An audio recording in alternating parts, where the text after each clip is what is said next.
Hello everyone, welcome back to the channel. So in today's video we are going to be comparing FxPro and IC markets in order to help you decide which broker is the better choice for you in 2026. Now both are trusted brokers, but they offer you the different trading conditions and different features.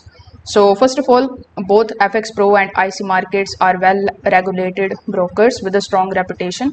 They offer client fund protection and they have been serving traders globally for many years. Both the platforms are going to provide you the MT4, MT5 and the C Trader.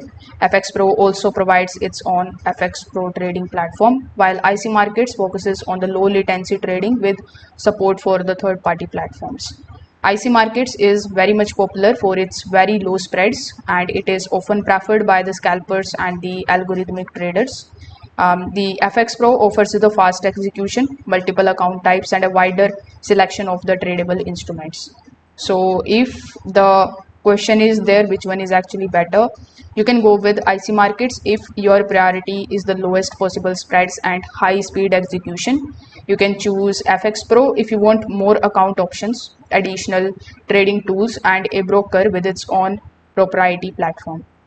So if this comparison helped you out, make sure that you like this video and subscribe to the channel. Thanks for watching.